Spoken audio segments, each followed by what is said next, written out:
The Atlanta airport buzzed like a beehive on a hot summer afternoon. Crowds rushing, announcements crackling overhead, luggage wheels clattering across shiny floors. Among the sea of travelers sat a woman in her early 40s, leaning back in a stiff economy seat near the gate. She wore faded jeans, a soft gray hoodie, and sneakers scuffed from too many layovers. Her dark curls were pulled into a loose bun, and her eyes, calm, observant, watched the world move around her like she'd seen it all before. And in a way, she had. She'd just wrapped up a week-long training session in Dallas teaching new pilots how to handle emergency systems on wide-body jets. It wasn't glamorous work, but it mattered. She loved it. Flying wasn't just a job for her. It was a calling she'd chased since she was a little girl, staring up at planes cutting white lines across the sky, wondering how something so heavy could float like a bird. Back then, no one in her neighborhood thought a black girl from the South Side would ever sit in a cockpit. But she'd proved them wrong, again and again. Now she was finally heading home. Tired, yes, but relieved. She'd earned this rest. Nearby, two men in crisp airline uniforms strode past, rolling suitcases behind them like they owned the terminal. One was tall with a thick mustache, the other younger, with a confident swagger. They were laughing about something, voices loud enough to carry. As they passed her row, the older one glanced her way, just a flick of the eyes, and then looked away like she was part of the background, like a potted plant or a piece of luggage. She didn't flinch. She'd seen that look before. Too many times. A few minutes later, over the gate speaker, the younger pilot's voice came through, smooth, self-assured, as he gave the standard pre-flight welcome. "Good evening, folks. This is your first officer speaking. We've got a smooth ride ahead, clear skies all the way to London. Just sit back, relax, and enjoy the flight." Then, almost as an afterthought, he added with a chuckle, "And don't worry, we didn't get any of those diversity hires up front today. It's just us real pilots handling things." The comment landed like a pebble in still water, barely noticed by most but sharp to those who heard it. A few passengers exchanged glances. One woman frowned, but most just shifted in their seats or scrolled on their phones, unaware or unwilling to engage. The woman in the hoodie didn't react outwardly. She simply closed her eyes and took a slow breath.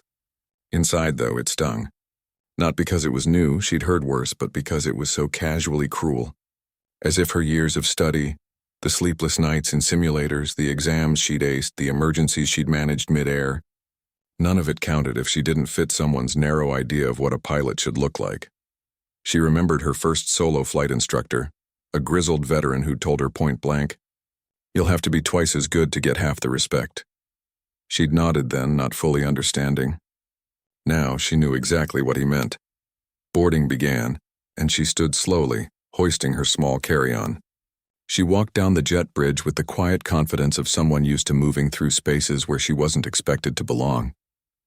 Inside the cabin, the familiar scent of recycled air and coffee greeted her. She found her window seat in the back, economy of course, and tucked her bag under the seat. No upgrades for her today, not that she minded. She'd flown coach more times than she could count, even after earning her captain's wings. As passengers filed in, she watched the cockpit door. Soon the two pilots from the gate appeared again, now in full uniform, epaulets gleaming on their shoulders. They greeted the flight attendants with easy smiles, joking about the long haul ahead. The older one, the captain, nodded to the crew like a king acknowledging his court. The younger one, the first officer, adjusted his tie in the reflection of the galley mirror, clearly proud of how he looked. She knew their type. Confident, capable, maybe even skilled, but blind to their own blind spots. They'd never had to prove they belonged. They'd been handed that belief from day one. The plane taxied slowly toward the runway. Outside, Atlanta's skyline faded into the distance. The engines hummed to life, building to a roar as the aircraft lifted off the ground. The woman pressed her forehead gently against the cool window, watching the earth shrink below. This was her favorite part, the moment between ground and sky when everything felt possible. Up front, the cockpit chatter came through the cabin speakers occasionally, routine updates, altitude changes, a quick weather report. Then, during a lull, she overheard something that made her stiffen slightly. The first officer's voice, low but clear. "Man, I swear if I have to sit through one more HR seminar about inclusive leadership, I'm gonna lose it." Like we hire based on skill, not skin color, right? The captain chuckled. Tell me about it. Last guy they pushed through training couldn't even read an altimeter. But hey, quotas are quotas. She didn't turn around. Didn't say a word. But her jaw tightened just a fraction. She knew that story they were referencing. It was about a white male pilot who'd failed his check ride 3 times, not a black woman. But facts rarely mattered when bias was doing the talking. She reached into her bag and pulled out a worn notebook. Flipping it open, she skimmed pages filled with diagrams, notes on engine failures, wind shear recovery techniques, even sketches of cloud formations. This notebook had been with her through hurricanes, system malfunctions, and one terrifying night when lightning struck the tail and knocked out half the avionics. She'd landed that plane safely, too. Alone. Because sometimes you had to be your own backup. The plane leveled off at cruising altitude. Passengers settled in, some watching movies, others dozing, a few reading. The cabin lights dimmed. Peace for now. She closed her eyes again, not to sleep, but to rest. Her mind, though, stayed alert. Always alert. It was a habit forged over years of being the only one who looked like her in the room, whether that room was a flight school classroom, a union meeting, or a cockpit at 35,000 feet. You learned to listen more than you spoke, to watch more than you acted, to be ready, always ready, because the moment you let your guard down, someone would assume you didn't belong. Outside, the sky stretched endlessly, dark blue and dotted with stars. The engines hummed a steady rhythm. Everything seemed calm, but high above the Atlantic, calm never lasts long, and she knew better than most that when trouble came, it wouldn't care about uniforms, titles, or who someone thought should be in charge. It would only care about who could fix it. She just didn't know yet that tonight the world would finally see what she could do. The flight had settled into that quiet rhythm long-haul journeys often take. Passengers tucked under blankets, cabin lights dimmed, the gentle drone of engines filling the air like a lullaby. The woman in the back row had dozed off for a while, her head resting against the window, dreams flickering behind closed eyelids. But something tugged at her senses, a shift in the plane's vibration, subtle but wrong. She opened her eyes. Outside, the sky had changed. What had been a clear, star-speckled night was now swallowed by thick, churning clouds. The aircraft began to shudder. Not the usual bump of light turbulence, but a deep, groaning wobble that made the overhead bins rattle. A few passengers stirred, murmuring nervously. A baby started to cry, then came the jolt. It hit like a giant hand slamming the plane from below. Coffee cups flew. Laptops clattered to the floor. The woman gripped her armrests, body instinctively bracing. Oxygen masks dropped from the ceiling with a hiss. A flight attendant, pale but composed, rushed down the aisle shouting, "Heads down! Stay calm, heads down!" The plane banked sharply to the left, then dipped hard. Screams filled the cabin. Someone vomited. The lights flickered once, twice, then stayed on. But the steady hum of the engines had turned ragged, uneven. In the cockpit, chaos had already begun. The captain, the older pilot with the mustache, had been reviewing approach charts when it happened. 1 second he was fine, the next his face twisted in confusion. He clutched his chest, gasped, and slumped sideways in his seat, eyes rolling back. The first officer froze for a heartbeat, then 2, panic flashing across his face. He fumbled for the radio. "Mayday, mayday!"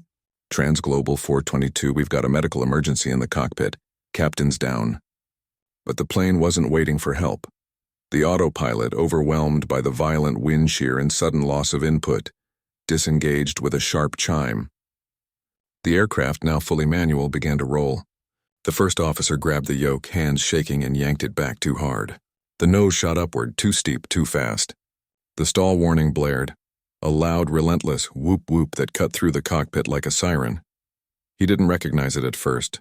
Or maybe he did, but fear clouded his training. Instead of lowering the nose to regain airflow over the wings, the basic fix for a stall, he pulled harder, thinking altitude was safety. But the plane wasn't climbing. It was stalling and falling. Back in the cabin, the woman knew instantly what was happening. She'd heard that sound 100 times in simulators. That wasn't just turbulence. That was a plane losing control. Her heart pounded, but her mind clicked into focus. Calm, sharp, clear. She unbuckled her seatbelt and stood, ignoring the flight attendant's order to sit down. "I'm a pilot," she said, voice steady despite the chaos around her. I need to get to the cockpit. The attendant hesitated, eyes wide. Ma'am, you have to stay seated. Your captain's down, she interrupted gently but firmly. And your first officer is stalling the aircraft. If we don't correct it in the next 30 seconds, we're going into a spin. The attendant stared at her, really looked at her, and saw not just a passenger, but someone who knew exactly what she was talking about. She nodded quickly. Go, please! The woman moved fast, weaving through the aisle as the plane lurched again. A tray table slammed into her hip, but she didn't slow down. She reached the cockpit door and knocked sharply. Open up, I'm a licensed captain, I can help. Inside, the first officer was sweating, voice cracking as he radioed air traffic control. We're losing altitude. I can't get her back. He glanced at the door camera, saw a black woman in a hoodie, and his first thought was disbelief. Who is that? He muttered. But with the captain unconscious and the plane dropping like a stone, he had no choice. He hit the unlock button, the door swung open. She stepped inside, took one look at the instruments, and didn't waste a second. You're in a stall, she said, already moving toward the controls. Let me take the yoke. He hesitated, just a fraction of a second, but it was enough. I've got this, he snapped, pride flaring even as the altimeter spun downward. She didn't argue. She pointed to the attitude indicator. See that? Nose way too high. Wings stalled. You're pulling back when you should be pushing forward. You're making it worse. His eyes darted to the screen. The numbers confirmed it. They'd lost over 2,000 feet in under a minute. His hands trembled on the controls. Outside, lightning flashed, illuminating the cockpit in stark white light. The storm wasn't just around them, it was inside them now, in the panic, the confusion, the ticking clock. She stepped closer, voice low but urgent. I've flown this exact aircraft for over a decade. I've trained pilots on stall recovery. Let me help you, or we're all going down. Something in her tone, the certainty, the lack of panic, cut through his fear. He swallowed hard, then nodded. Okay, take it. She slid into the captain's seat, adjusted her grip on the yoke, and did the one thing he hadn't. She pushed the nose down. The plane groaned in protest, then responded. The stall warning stopped. Air rushed over the wings again. The shuddering eased. Slowly, steadily, the aircraft began to level out. But they weren't safe yet. One of the hydraulic systems had failed during the turbulence, likely from stress or a microburst impact. The right aileron wasn't responding properly, making the plane want to roll left. She compensated with rudder input, her movements smooth, practiced, precise. Every muscle in her body was tuned to the machine, like a musician feeling the strings of a guitar. Call Gander, she said to the first officer, eyes locked on the horizon. Tell them we've got a medical emergency and partial flight control failure.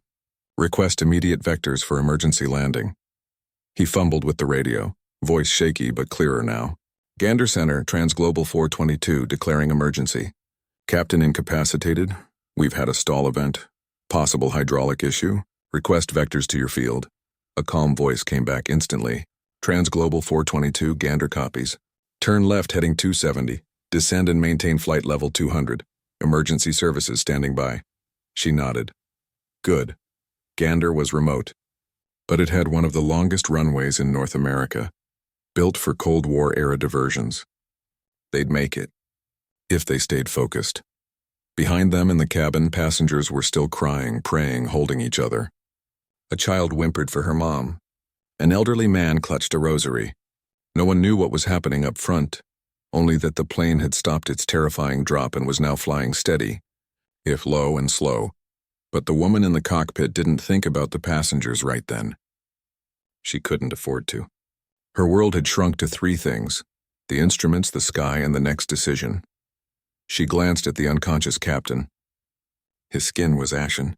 She reached over, checked his pulse, weak but there. We need to get him on oxygen, she told the first officer. And someone from the cabin who knows first aid now. He pressed the intercom. We need a medical professional up here now. Within moments, a nurse appeared, wide-eyed but ready. She took over the captain's care while the woman kept flying. The storm began to thin. Stars peeked through the clouds again. The ocean below was invisible in the dark, but she didn't need to see it. She knew where she was. She'd flown this route dozens of times. Her hands never left the controls. Her breathing stayed even.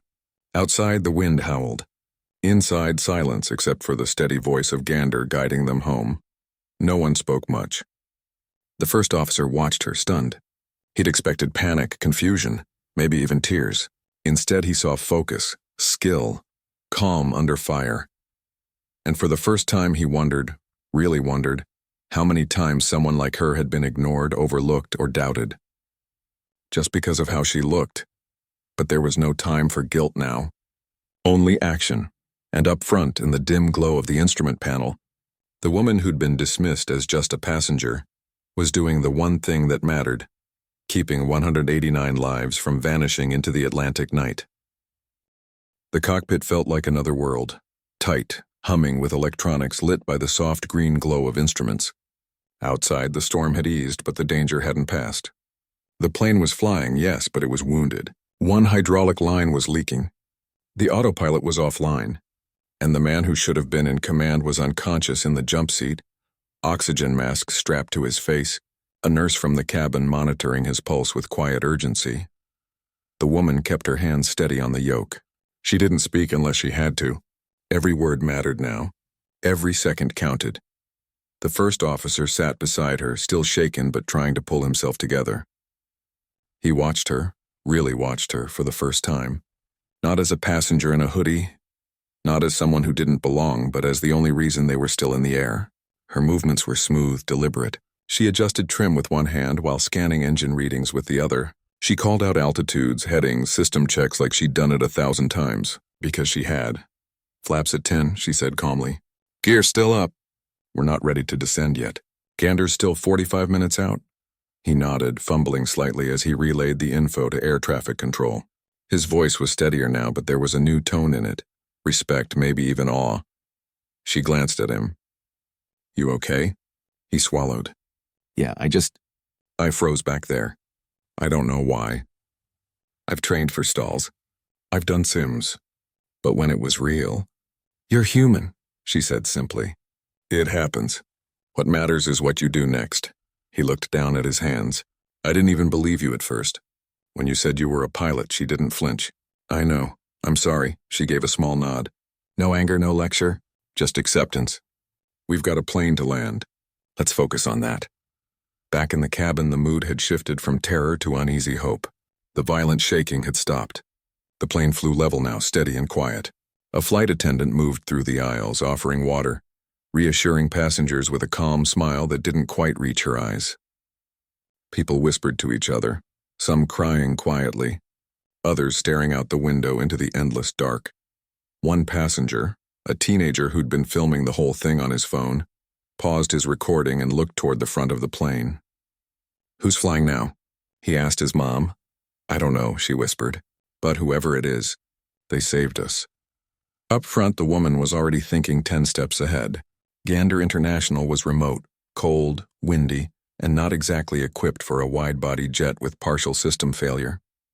But it was their best shot. She ran through emergency landing procedures in her head, speed control, crosswind correction, manual gear extension if needed. She'd done it before, in simulators, in real life during a hydraulic failure over the Rockies, but never with so many lives depending on her. Never after being ignored like she was invisible. She keyed the intercom. Cabin crew, this is the cockpit. Prepare for emergency landing in approximately 40 minutes. Review brace positions with passengers. Secure all loose items. Her voice was calm, clear, and carried a quiet authority that left no room for doubt. The flight attendants snapped into action immediately. No questions. No hesitation. They'd heard the fear in the first officer's voice earlier. Now they heard something else. Control. The first officer watched her as she double-checked the fuel levels, adjusted the rudder trim to compensate for the sluggish right aileron, and confirmed their approach path with Gander. He'd never seen someone so composed under pressure. Not in training. Not in real life. How long have you been flying? He asked quietly. 14 years, she said, eyes still on the horizon. 10 of them as captain, he blinked. And you were just sitting in economy? She almost smiled. I was on my way home after a training seminar. Didn't need a jump seat. Besides, I like watching the world from the window. He didn't know what to say to that, so he just nodded and went back to his checklist. Minutes passed. The plane droned on through the night. The ocean below was black, endless. But ahead, faint lights began to appear. Gander. A tiny dot of civilization in the middle of nowhere. Then, a new problem. A warning light blinked red on the panel. HYDSYS too low. The second hydraulic system, the one controlling the brakes and nosewheel steering, was losing pressure. Fast. She exhaled slowly. Okay, we're going to have to land with limited braking and no nose steering. That means we'll need the full length of the runway, and we'll have to use differential thrust to stay centered. The first officer paled. Differential thrust? On a wet runway? At night? It's either that or risk veering off, she said. I'd rather roll straight than end up in a ditch. She turned to him. You're going to handle the throttles on my command. When I say left, reduce power on the left engine. When I say right, reduce on the right. Keep the rest steady. Can you do that? He took a breath. Yes, good. Because if we mess this up, we won't get a second chance. Outside, the runway lights grew brighter. Gander's tower came on the radio. Transglobal 422, you're cleared to land runway 22. Winds 270 at 25 knots, gusting to 35. Surface wet. Emergency vehicle standing by. She acknowledged, then turned to the first officer. Remember smooth inputs. No jerking. We're heavy. We're slow. And we've got one shot. He nodded, hands hovering over the throttle levers. The plane descended through the clouds. Rain began to patter against the windshield. The runway stretched out below, long, glistening, lonely. She lowered the landing gear manually, watching the indicator lights turn green one by one. Flaps went to 30. Speed bled off carefully. She called out numbers like a metronome. 160. 155. Whatever. The ground rushed up. The plane touched down with a soft thud right on the center line. Left, she said. He eased back on the left throttle. The nose began to drift right. She countered with rudder. Right, he adjusted. The plane straightened. They were rolling fast, too fast, with no brakes to speak of. Fire trucks raced alongside, red lights flashing. Passengers held their breath. She used reverse thrust on both engines, then carefully modulated each side to keep the aircraft tracking straight. The nose wheel touched down. No steering, but she kept it true with engine power alone. Slowly, miraculously, the plane slowed. At the far end of the runway, it finally came to a stop. Silence. Then from the cabin, a single cheer. Then another. Then a wave of applause, tears, shouts of relief. In the cockpit, the woman let out a long breath she didn't realize she'd been holding. Her hands were still on the controls. Her heart still racing, but they'd made it. The first officer turned to her, eyes glistening. You just landed a crippled jet in a storm with half the systems down. She finally looked at him. We landed it, she corrected gently. You held the throttles. You stayed calm. That mattered. He shook his head. I wouldn't have known what to do without you. She unbuckled her seatbelt and stood. Her legs felt weak, but she kept her posture straight. Now comes the hard part. What's that? He asked, explaining why someone with my experience was sitting in the back while you two joked about who really belongs in the cockpit. He looked down, shame washing over him.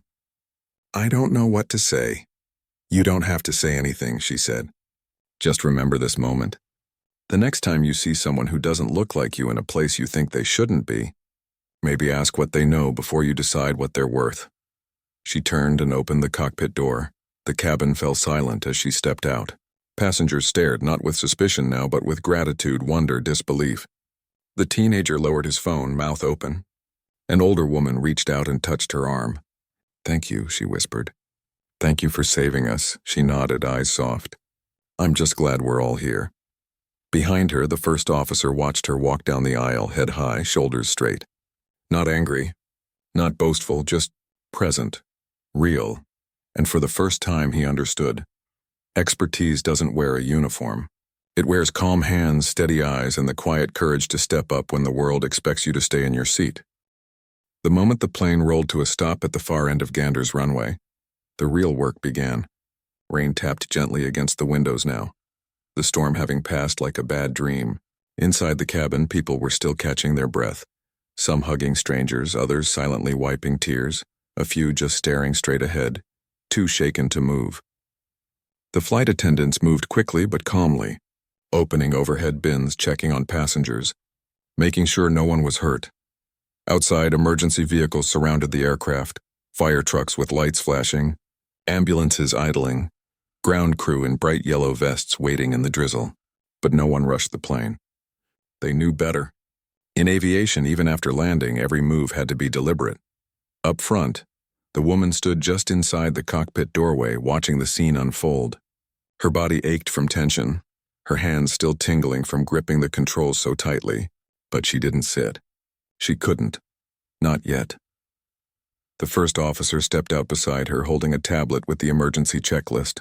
"Gander wants to know if we need medical evacuation for the captain," he said quietly. She glanced back at the unconscious pilot, now wrapped in a thermal blanket, oxygen still flowing. "Yes, stroke symptoms. He needs a hospital, not a hotel." He nodded and relayed the message over the radio. Then came the hard part, getting everyone off safely. With limited braking and no nose steering, taxiing back to the terminal wasn't an option. They'd have to deplane right there on the runway. Buses were already rolling toward them through the rain. As the cabin doors opened and stairs were wheeled into place, passengers began to file out, slowly at first, then with growing relief. Many paused when they saw her standing near the front. Some nodded. Others said thank you in hushed voices. One man, gray-haired and trembling, stopped directly in front of her. "I've flown for 40 years, he said, "and I've never seen anyone handle a crisis like that. You saved my grandkids back there." She just touched his arm gently. "I'm glad they're safe, no fanfare. No grand speech, just human moments, raw and real." Once the last passenger was off, she finally allowed herself to sit, right there on the edge of the cockpit steps, rain misting her face. She closed her eyes and breathed, deeply. For the first time in over an hour, her shoulders dropped. A paramedic approached, holding a blanket. "You okay, ma'am?" She opened her eyes and managed a small smile. "Tired, but okay. You're the one who flew this thing in, aren't you?" She didn't answer directly. "I helped." The paramedic studied her for a moment. The hoodie, the quiet strength, the way she carried herself like someone used to being doubted. He nodded slowly. "Well, whoever you are, the world needs more like you." Inside the terminal, a small old-fashioned building with linoleum floors and vending machines, the passengers gathered in a waiting area. Hot drinks were handed out. Blankets passed around. News crews hadn't arrived yet. Gander was too remote for instant media frenzy. For now it was just people, shock and shared relief. But word spreads fast.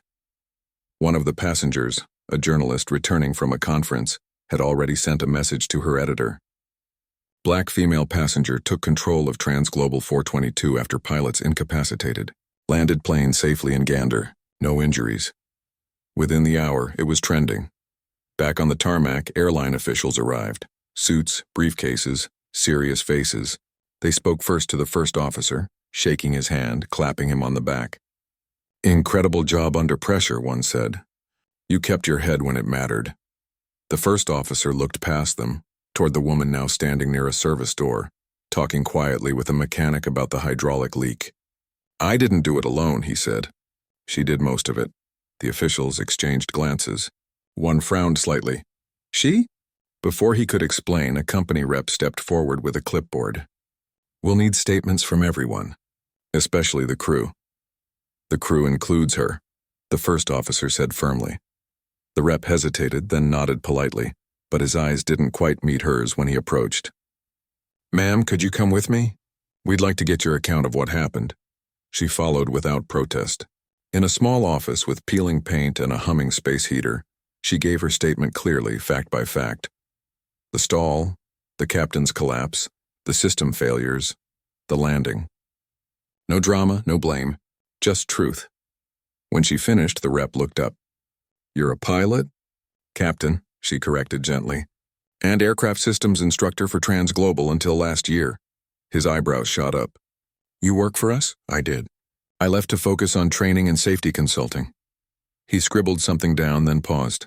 "Why were you in economy?" "Because I bought a ticket like everyone else," she said. "I wasn't on duty."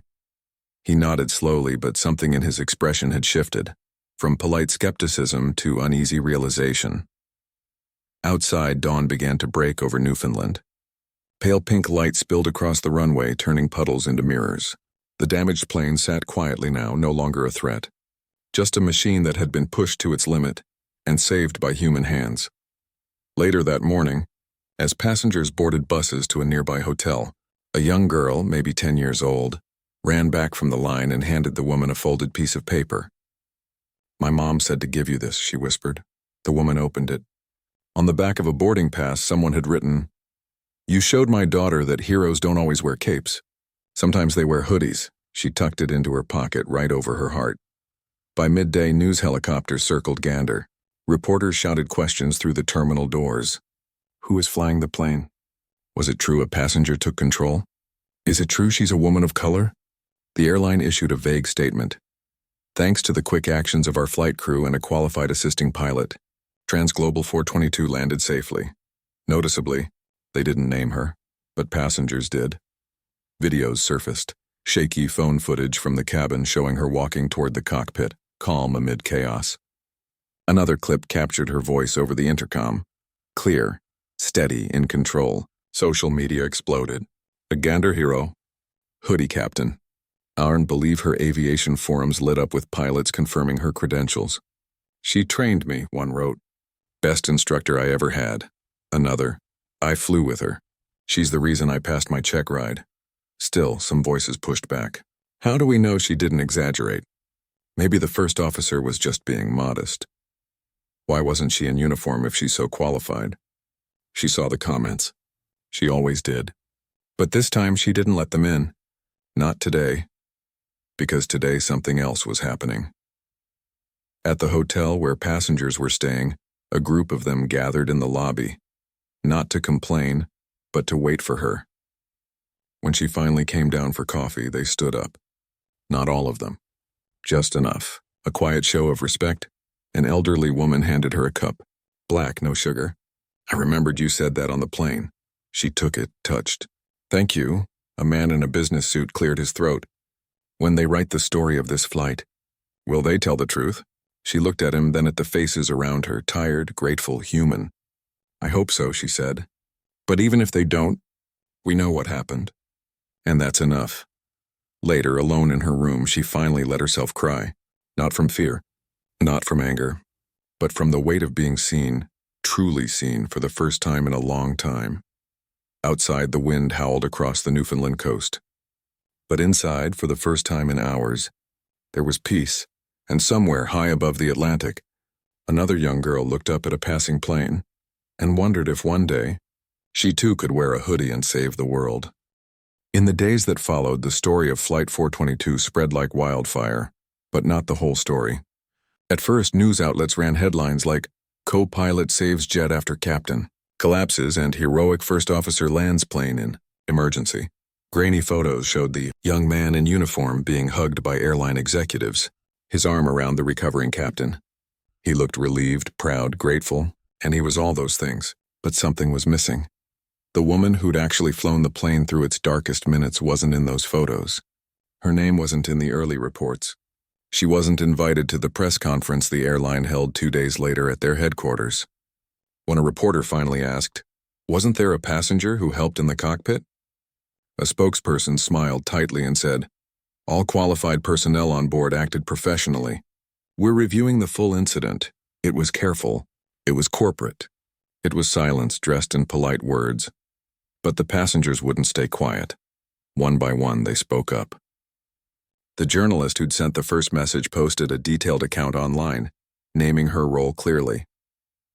The teenager who'd filmed the chaos uploaded his video, unedited raw, and in it you could hear her voice over the intercom, calm and sure, guiding the plane down. Others shared screenshots of their text to family. There was this woman. She just walked up and took over. I swear she saved us. Then came the aviation insiders. Former students, colleagues, even retired captains began posting on professional forums. She trained me on stall recovery. I've seen her land a 757 with one engine out in a simulator, ice in her veins. If she says she flew it, she flew it. The tide turned. Within a week, a major news network tracked her down. Not for a sensational interview, but for a quiet conversation in a sunlit cafe far from airports and headlines. She wore the same hoodie, just washed, and sipped tea like any other person on a Tuesday afternoon. When asked why she stepped forward, she didn't talk about bravery. She talked about responsibility. "If you know how to help and you don't, you're part of the problem," she said simply. "I didn't think about race or gender up there. I thought about the people on that plane. That's all." The segment aired that night. Millions watched. And for the first time, the world saw her, not as a symbol, not as a token, but as a person, tired, humble, fiercely capable. The airline couldn't ignore it anymore. 3 days later, they issued a new statement, longer, clearer, and this time with her name. They called her an extraordinary aviation professional and admitted she played the lead role in safely landing the aircraft. They announced she'd be awarded their highest honor for heroism and invited her to speak at their next safety summit. She accepted the award, but only on one condition: that the ceremony include a panel on diversity in aviation, with young women of color from flight schools across the country given front row seats. They agreed. But she didn't stop there. Using the attention she never asked for, she launched something new, a nonprofit called Clear Skies Initiative. Its mission was simple: to provide scholarships, mentorship, and hands-on training for girls and young women from underrepresented communities who dreamed of flying. No fancy jargon, no corporate fluff, just real support from someone who'd walked the path alone and didn't want others to do the same. At the first fundraiser, held in a community center near an old airfield, she stood before a room full of teenagers, some wide-eyed, some skeptical, all curious. She didn't wear a uniform. She wore jeans and a t-shirt that said, "Ask me about Lyft." And she told them the truth. "I failed my first solo check ride," she said. "I was told I didn't have the right presence for a cockpit. I was passed over for jobs while less experienced men got hired. But I kept showing up, because the sky doesn't care what you look like. It only cares if you know your craft." Afterward, a shy girl with braids tugged her sleeve. "Do you think someone like me could really fly a big plane someday?" She knelt so they were eye to eye. "Someone like you? You're exactly who the sky's been waiting for." Back in the industry, things began to shift, slowly, but surely. Flight schools reported a surge in applications from young women of color. Airlines quietly reviewed their hiring practices. Training programs added modules on unconscious bias, not because of mandates, but because pilots started asking for them. Even the first officer from Flight 422 changed. He reached out to her months later, not with an apology, but with a request. "Will you mentor me? I want to be the kind of pilot who sees people for what they can do, not what they look like." She said yes. Years later, when a new generation of pilots graduated from flight academies, her face was on posters in hallways, not as a celebrity, but as a reminder. Expertise wears many faces, and on quiet nights, when she walked past an airport terminal and saw a little girl press her nose against the glass, watching planes take off, she'd sometimes stop, smile, and whisper, just loud enough for herself to hear, "Go ahead. The sky's yours." The world had tried to overlook her once, but in doing so, it had missed the very person who could hold it together when everything fell apart. Now no one would forget. Not because she demanded it, but because she proved beyond doubt that courage doesn't announce itself with titles or uniforms. It shows up in hoodies, in economy seats, in the quiet voice that says, "Let me help when the world is falling apart." And sometimes that's enough to change everything.